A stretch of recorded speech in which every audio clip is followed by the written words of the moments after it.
When you look at appellate court in the eye twice and tell them that you're not going to raise an issue about whether Jack Smith, the special counsel, was properly appointed or funded under the United States Constitution, you may not be able a year later to take the opposite position in front of the trial judge. I'm Michael Popok. You're on the new Legal AF YouTube channel. Take a moment, hit the free subscribe button, and I'm at the intersection looking at a new filing by the special counsel Jack Smith, who reminds Judge Chutkan as to why she should immediately, without waiting another moment, dismiss Donald Trump's last-minute, year-late motion where he waived the argument that Jack Smith was unconstitutionally appointed by the Attorney General, that he should be confirmed by the United States Senate, which is completely different than how a dozen other special counsel, including under Donald Trump, have ever been appointed, and should ignore the plain language of a 1987 congressional statute that says that there will be indefinite funding. That's exactly what it sounds like for future special counsels from Congress. All right, let's break it down right here on this particular hot take. By the time I'm done, you'll understand how quickly Judge Chutkan is going to deny the motion that she told the lawyers in the early September, I really don't think you should bring this motion. I really don't think you should rely on Judge Cannon, who ruled that the special counsel was improperly, illegitimately appointed and funded. I don't think you should do that. But if you want to do it, you can do it. And they filed their motion last week. And she gave until today Jack Smith to respond. And in a very elegant and efficient 18 pages. Which is a sign that he knows he's got the better argument, because he doesn't have to spend 50 to 100 pages talking around the story. It's very simple. There's two arguments that Donald Trump made. They're called the appointment and the apportionment argument, the A and A. The appointment clause under Article 2 of the Constitution, the apportionment that comes from an act of Congress and how you fund certain offices like the special counsel. But before he even gets to the A and A argument, I love the special counsel Jack Smith says, waiver. That is a concept in the law that I know well, because I always have to be careful about it, because I practice law in federal court and in state court, that you haven't waived your argument. It's exactly what it sounds like. You didn't bring your argument up in time. There was a deadline, a time limit, a statute of limitations, a court-ordered limitations period or court-ordered deadline, and you blew it, you missed it, and you don't have a reasonable good faith excuse to have it extended. Especially when the deadline in the D.C. election interference case to filing such motions was October of 2023, Halloween of last year, not Halloween of this year. And just to rub it in and to show that Donald Trump's lawyers waived it and missed the deadline, and there's no good cause to have it extended by the judge, they reminded the judge of a few sort of sticky facts for Donald Trump, sticky because they won't go away. One is, when he was before the D.C. Court of Appeals arguing the immunity decision, and at the United States Supreme Court doing the same thing last April, and before that in D.C., which are the bosses for Judge Chutkan, the issue of the apportionment or appointment clause came up. And they were asked by the appellate panel, Mr. Sauer, representing Mr. Trump, are you relying on the fact that there's an argument that he was improperly appointed or funded as special counsel, that being Jack Smith? And what did Sauer say? No, we're not relying on that. That is a hard pass. That is a hard no. It's also called a waiver in my business, to ever raise that argument ever again, especially when you do it and compound it and double down on it at the United States Supreme Court. Okay.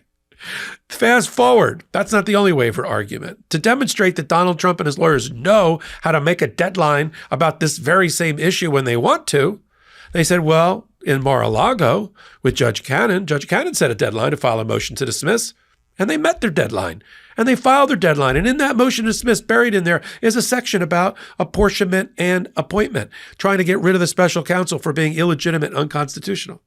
I mean, we don't agree with the argument, but at least it was made on time. So he knows how to make it when he wants to. But here, Judge, you told him by the 29th of October of 2023 to get all his motions to dismiss in. And he got 100 pages of motion to dismiss in. Just no, we looked at it. Just nowhere in there is this particular argument. Waiver, and more waiver. That's all she needs. She doesn't have to get to the merits of the argument. It's not a technicality. It's a requirement in federal court. Make your deadlines. Then the second half of the brief It's only 18 pages, so it doesn't take me that long. The second half of the brief is Jack Smith telling Judge Chutkan, because I think this is how she's going to write her order. She's going to find that you're late, you've waived, done. But even if I got to the merits, you lose. And here's why. It's very simple. Let me start with the funding part. Donald Trump jumped up and down and tried to embarrass Jack Smith by saying he got $36 million to do this investigation. Yeah, look at the guy he's up against. Look at the scope, the sprawling scope of the conspiracy. Think of the hundreds of witnesses, the millions of pages of documents, the recordings, just the footage of the attack on the Capitol alone. And half of that went for security details anyway to make sure nobody got their head blown off that works for Jack Smith in the court system or the FBI. All right, let's put that aside for a minute. The Congress in 1987 passed an indefinite spending measure. You know how I know it's indefinite spending measure? Because they said it in the law. It's an indefinite spending measure to keep in place the funding for future special counsels. We just have to come back to Congress and refill the bucket. And every special counsel, and the prosecutors took pains to remind Donald Trump and Judge Chutkan how many special counsels there have been since like 1987. There's been almost a dozen of them. Senator Danforth was a special counsel. He's going to be a guest of mine. I'll be doing an interview with him over the weekend. Robert Hur for Joe Biden, Mueller, Jack Smith, the guy going after Hunter Biden. We could go on, right? John Durham, whatever he was doing for Donald Trump. And so every one of them were funded the exact same way through the exact same statute and the exact same funding mechanism. The funding mechanism originally started as part of the independent counsel statute that Congress had on the books. But once they saw what some really independent counsels, not responsive to the Department of Justice or to the Congress, would end up doing, like Ken Starr prosecuting Bill Clinton for eventually having sex with an intern, they were like, let's get rid of the independent counsel position, but keep the funding in place and let the Department of Justice set its own internal housekeeping rules for appointing an independent counsel. That's what they did. So that's easy. And every independent counsel, special prosecutor has been funded the same way. On the appointments provision, the other A in the motion, that's easy too. Article 2 of the United States Constitution empowers the executive branch and its department heads to appoint, through their department heads, inferior officers. That's what Jack Smith is. He's an inferior officer. Don't take my word for it. There's a 2019 case for the D.C. Court of Appeals, which are the direct bosses for Judge Chutkan, which says so. It's called In Re Grand Jury. And it says a special counsel is an inferior officer, as that term is used in the constitutional analysis, and was properly appointed by the Attorney General. Same thing for special counsel.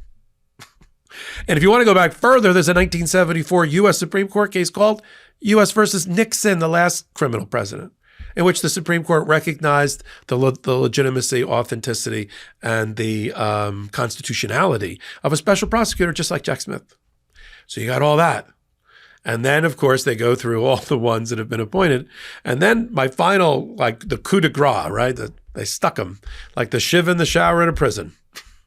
They went after Ed Meese, who Ed Meese used to be a marginally successful lawyer, made it all the way to Attorney General before he got indicted. Now he's 93 years old. He's a Federalist Society masthead. They roll him out in all these MAGA cases. I never met the man. I don't know if he's, all there, but he makes some pretty peculiar arguments that don't seem like he's written them. And one of the arguments written for him that he signed suggested that the appointment provision is invalid the way it's been applied by Merrick Garland for Jack Smith. And they said, we don't know what he's talking about.